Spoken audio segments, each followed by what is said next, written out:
banor i qytetit Kamzës. Në 2015 nuk ktheva nga migracioni, i kisha fëmijë 15 vjeç. Sot 25. Duan të ikin qofse s'kan ikë akoma si gjithkujt nga ne. Maq kursime sa kisha hapa një biznes të vogël si kushdo nga ne. Me të gjitha votimet, një muj para zgjedhjesh kemi presion, një muj mrapa zgjedhjesh kemi gjoba. Si do të ndalojmë te edhe kur? E unë them gjithë bashkë, le t'ja dalim, përballemi me te, të rrëzojmë. Ju faleminderit. Edhe unë të falenderoj shumë. Po, ka ndonjë pyetje tjetër? Diskutim po, zotëria atje.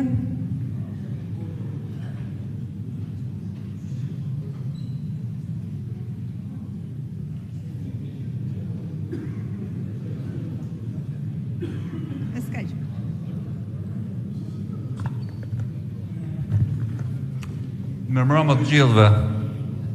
Mirëmbrëma doktor Berisha. Mama. Quhem Zanel Gjeta, Kuksian. Tani jam qish demokrati 90-s. Nuk kam ba asnjë ndishje, asnjë lëvizje. Kam shumë arsye për të qenë demokrat. Se kalojmë te këto probleme tani që janë më të shpejta. Unë vazhdoj të jem shumë herë komisioner, qendrën e votimit. Se si u morën zgjedhje tani, më nishin forma, u morën u vodhën. Tani, problemi është te protestat. Protestat do të jenë shumë të fuqishme, do të jenë, po jo, mirë tha doktor Petriti, që gërvishtemi pak kur shkojmë atje doktor, se tani më ledhu derdhu, por zotin, ki nuk e qanë kokë. Por zotin, unë 3 protestat.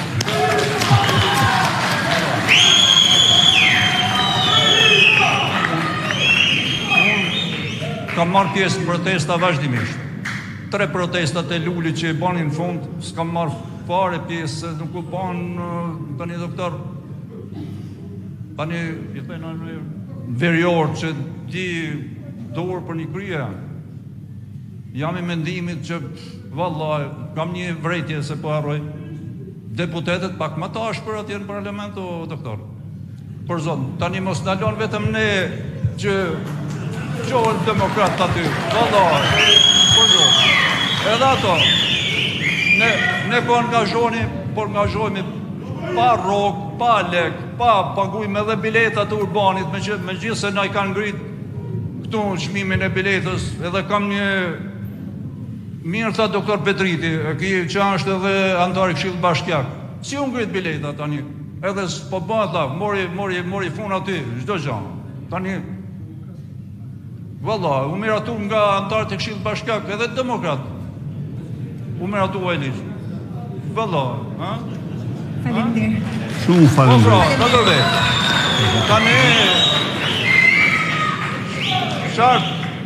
Qartë them tjetër gjë.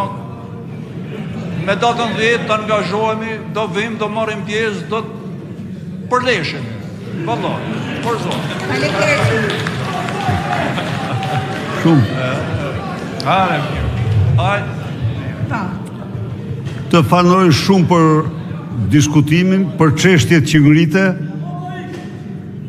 dhe të garantoj se deputetët dhe të gjithë drejtuesit do të jenë krah për krah dhe të gatshëm për çdo lloj përpjekje dhe sakrifice.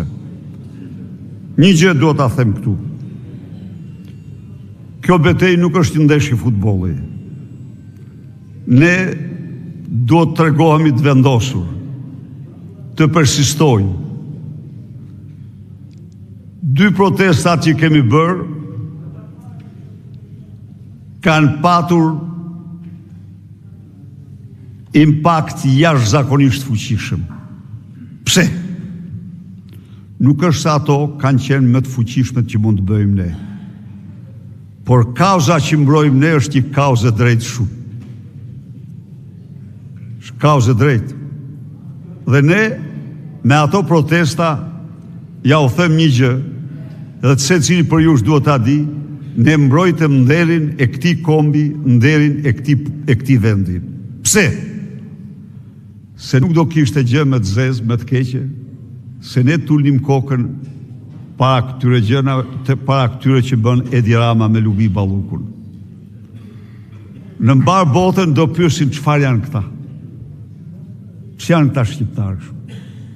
Po jo, treguam që vërtet një kryeminist është si puna e tij dhe zëvendësi, por ne tjerë jemi në rrugë, s'pajtohemi kurrë e s'do pajtohemi me ta. Ne i kemi bërë, thash edhe një herë, jemi në kilometrin e fundit. Ne i kemi faktur botës se ai ka shtruar zgjedhjet në fars.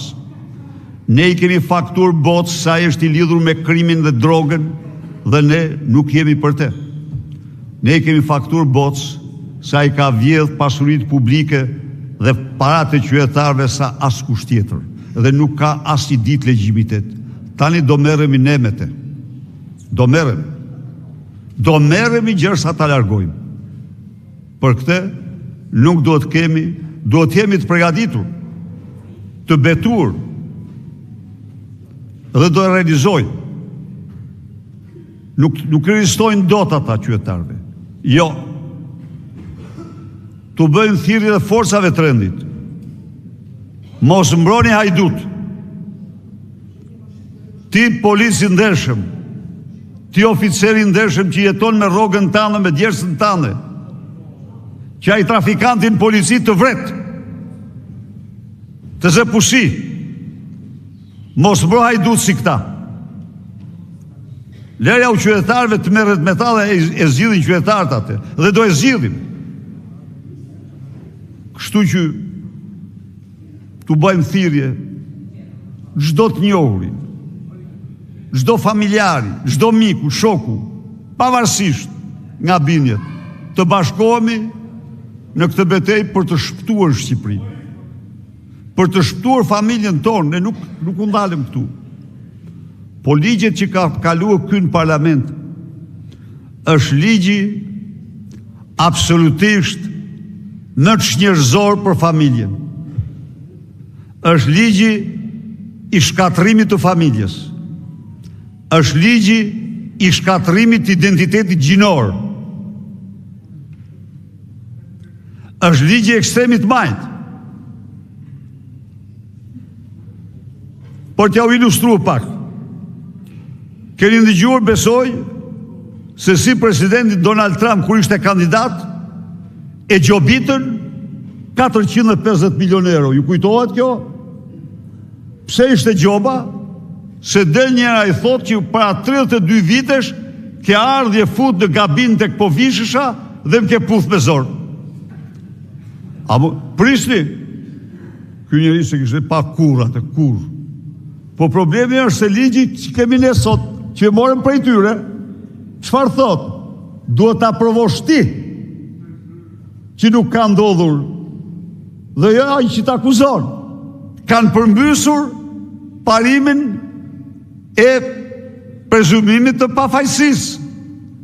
Pra, me ligjin e ri të shkatrimit familjes, të shkatrimit identitet gjinor,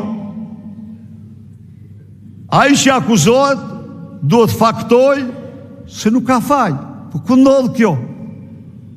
Ai që t'akuzon duhet faktoj që ka 1, 2, 3 argumenta që e ke diskriminuar. Mjafton ky ligj.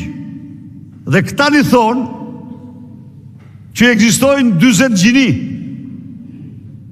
Një gjë që te i kalon çdo lloj fantazie, çdo lloj perversiteti, dhe nuk ka absolutisht asnjë synim tjetër, vetëm degradim në plot të kombit. Po ne kombin, ne ekzistencën e kemi nga familja. Ne ekzistojmë sot si shqiptarë që kemi ecur mira shekuj, mira vjet rrugë nga familja. Dhe tani Edi Rama i vuri kazmën me ligjin kundra diskriminimit, që s'ka asnjë lidhje me diskriminimin, ka lidhje me shpërbërjen e familjes, ka lidhje me shpërbërjen e identitetit dhe garantoj që çdo shqiptar që ngrihet kundër këtij regjimi, ngrihet për të mbrojtur familjen e tij, për të mbrojtur gjinin që i ka lindur Zoti, që i ka dhënë Zoti fëmijëve të tij. Jo, isha unë në Këshillin e Europës, e dëgjuat ju, edhe po diskutoj kjo terapia konvertive, që terapia e ndrimit gjinis, ilaçet. Një krim monstruoz. Këtu shkruajtë në artikull kundra meje. Pse unë ngrita kundër kësaj terapie?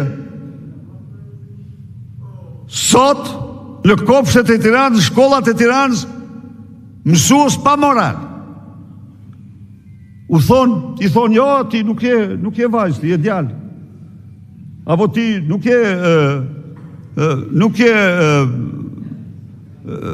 je djalë, je vajzë ti, i ke ja këto. Edhe pastaj, rrinë i manipulojnë, u japin ilaçe. Po, krim. E dëgjuat ju. Zëvendës, ajo bënte kandidat, bënte fushat në Shtetet Bashkuara, fushat elektorale duke u premtuar emigrantëve ilegal që po fitova unë, ju do t'ja u paguaj shteti ndrimin e gjinis. Pa 2 vitesh, sollën parlament ligjin e fermave të grave. Çfarë ishte ligji i fermave të grave? Që gratë të lindin fëmijë të askujt. Ju duket e pabesueshme, por ligji është real, ligji është në parlament. Po, ndaj dhe ky është një motiv tjetër, shumë i madh, për çdo shqiptar që don familjen, pavarësisht se çfarë mendon.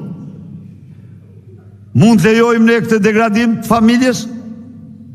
Mund të lejojmë ne këtë agresion ndaj gjinis? Prishni. Ky është ligji, po ligji çfarë ka tjetër? Në qoftë se ti fëmijës tënd, i thua që në shkollë nuk do pranosh të diktojnë gjini tjetër për kësaj që të ka dhënë Zoti, në qoftë se ti fëmijën tënd e edukon sipas Biblës apo Kuranit për këtë çështje, ti dënohesh. Dënohet hoxha apo prifti që predikojnë Biblën ose Kuranit për çështje familjes. Kjo është e vërteta. Ndaj dhe me këtë grup në pushtet ka ndodhur gjëra që shumica e shqiptarëve ende nuk i realizojnë, por që do fillojnë t'i praktikojnë çdo ditë e më shumë. Kanë filluar në kopshte. Në kopshte. U nxjerrin tullumbace. Po zgjodhe tullumbacin roz, je vajzë. Edhe kjo një shmenduri. Një shmenduri. Ndaj dhe ne duhet të mbrojmë familjet tona. Duhet të mbrojmë familjen. Familja është e shenjtë, miqtë e mi. Ajo na ka asaj detyrohemi ne Zotit dhe familjet e tjera.